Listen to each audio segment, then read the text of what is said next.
நானும் கவினும் ரொம்ப ட்ரூவாக லவ் பண்ணோம். கொஞ்சம் செட்டில் ஆக டைம் தேவைப்பட்டுச்சு. ஸோ வந்துட்டு இது தேவையில்லாமல் நிறையா இஷ்டத்துக்கு யாரும் வதந்தியை கிளப்ப வேண்டாம். உங்களுக்கு தோணுது எல்லாத்தையும் பேசாதீங்க. எங்கள் அப்பா அம்மாவுக்கு இதில் எந்த சம்மந்தமுமே கிடையாது, அவங்களுக்கு தெரியாது. இதை இதோட விட்டுருங்க, அவ்வளோதான். கவின் எப்படி செத்தா? உன் தம்பி சுர்ஜித் ஏன் கொண்டான்?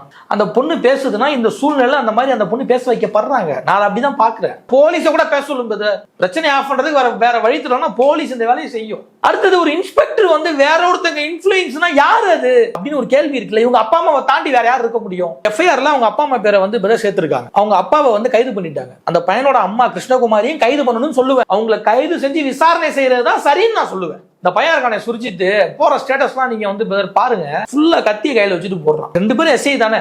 ஒருத்தன் கத்தியை வச்சுக்கிட்டு அதுதான் சாதி பெருமைங்கிற ரேஞ்சில் வந்து போட்டோ போட்டு சுத்திக்கிட்டு இருக்கா. அதை கூட கண்டிக்க உங்களுக்கு துப்பு இல்லையா? அப்ப அந்த சாதி பெருமை இவர்களுக்கும் இருக்குன்னு நான் சொல்ல வரேன். இவங்களை வச்சு விசாரிங்க. ஏன்னா இது தனிப்பட்ட நபரால், சுர்ஜித்ங்கிற நபரால் மட்டும் செய்யப்பட்ட படுகொலை கிடையாது. இது வந்து எமோஷனலா நடந்த தாக்குதலோ கொலையோ கிடையாது. இது ப்ரீ பிளானடு. அப்ப தனிப்பட்ட நபரால ப்ரீ பிளானடு பண்ண முடியாது.